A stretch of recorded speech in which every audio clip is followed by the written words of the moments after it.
Integration को solve करेंगे। देखो किस तरह का इंटीग्रेशन है। y इक्वल टू दिया है आपको, लिमिट है 0 टू एक्स स्क्वायर, ठीक है। और ये जो है e की power minus t square d T, है ना। कहने का मतलब इसकी जो लिमिट है वो तो क्या है, x का फंक्शन है ना, 0 या एक्स स्क्वायर है। और जिसको इंटीग्रेट करना है वो t के फंक्शन में है। तो इस तरह से जो दो डिफरेंट फंक्शन होंगे उसके लिए अपन क्या यूज करेंगे, लेबनीज रूल करेंगे। तो लिख लेते हैं हमें लेबनीज रूल होता क्या है। देखो इस रूल में क्या होता है, अगर d y d x differentiate करना है आपको, किसको, इंटीग्रेशन को, यानी 0 टू एक एक्स स्क्वायर है ना हमारे पास, हम यहाँ पर ऐसा बोलेंगे कि ये जो है लोअर लिमिट है कोई जो फंक्शन ऑफ एक्स है, और अपर लिमिट है भी फंक्शन ऑफ एक्स है, ए और बी है दोनों एक्स के फंक्शन है। और जो जिसको इंटीग्रेट करना है वो फंक्शन ऑफ टी है मान लीजिए, यानी ये दूसरा फंक्शन है। तो डिफरेंट फंक्शन होंगे, इनको अगर डिफ्रेंशिएट करते हैं इसका जो सॉल्यूशन आता है वो क्या आता है, वो फंक्शन ऑफ अपर लिमिट आता है। फंक्शन ऑफ अपर लिमिट जो भी आएगी, फिर हम डी वाई डी एक्स करेंगे इसी को, किसको, अपर लिमिट को, यानी बी ऑफ एक्स को, जो भी वैल्यू होगी। फिर माइनस करेंगे फंक्शन ऑफ इसका ए, लोअर लिमिट का फंक्शन निकालेंगे, और डी वाई डी एक्स करेंगे अपर लोअर लिमिट को, है ना। तो इस तरह का ये फार्मूला होगा। तो यहाँ पर यही चीज हम करेंगे। तो देखो हमें d y by d x ही तो चाहिए, तो हम d y d x of दोनों साइड करेंगे। तो यहाँ पर होगा d y by d x, है ना। यहाँ पर हो जाएगा d y d x of किसका, 0 to x square e minus t square d t. ये तो फार्मूला हुआ।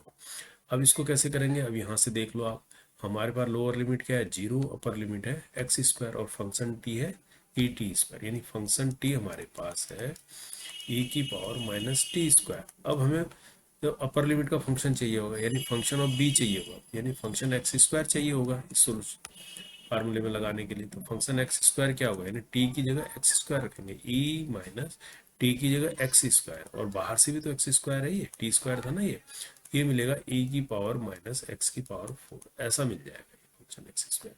ठीक इसी तरह से आपको ये भी चाहिए होगा फंक्शन ऑफ लोअर लिमिट, और फंक्शन ऑफ लोअर लिमिट यानी फंक्शन 0, यानी टी की जगह 0 रखेंगे, तो e की पावर माइनस 0, यानी ये तो 1 आ जाएगा। अब जब इस फार्मूले में लगाएंगे इसको, तो इसका सोल्यूशन क्या मिलेगा, है ना।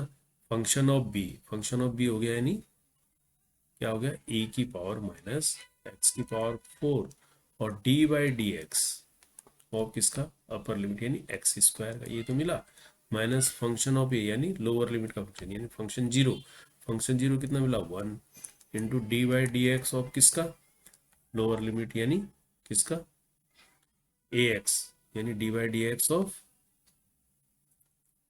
ए एक्स क्या है हमारे पास 0।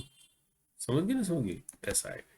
तो यहाँ पर क्या आ जाएगा, इसका डी बाई डी एक्स क्या होगा, ये d y by d x है, ठीक है ना। इसको हमने इस फार्मूले में लगा दिया, तो अब क्या आ गया, ये 2x हो गया, इसका डिफरेंशियल 2x हो गया, 2x को आगे लिख दिया, 2x ई की पावर माइनस एक्स की पावर 4। तो यहाँ पर कितना आ गया, ये तो 0 आ गया, D by d x of 0 0 ही होगा, है ना, मल्टीप्लाई हो गया 0 से, तो 0 हो गया। तो यानी 2x ई की पावर माइनस एक्स की पावर 4, यही आंसर हो गया इसका मतलब, है ना। यानी ये है हमारे पास ऑप्शन में, हाँ ये है सी, तो सी इसका आंसर हो गया, है ना। तो सिंपल सा क्वेश्चन है, बट ये जी चीज जो है आपको याद, यानी जब भी दो डिफरेंट फंक्शन होंगे, यानी इंटीग्रेशन की जो लिमिट्स होंगी वो डिफरेंट फंक्शन होंगी, किससे, जिसको अपने को इंटीग्रेट करना है उससे, तो यहाँ पर लेबनीज रूल लग जाएगा सिंपल तरीके से, है ना। तो सिंपल क्वेश्चन है ये, है ना, बट इस पर बेस्ड क्वेश्चन पूछता रहता है, इसलिए कि हमने सैंपल के तौर पर इस क्वेश्चन को उठाया है। ओके।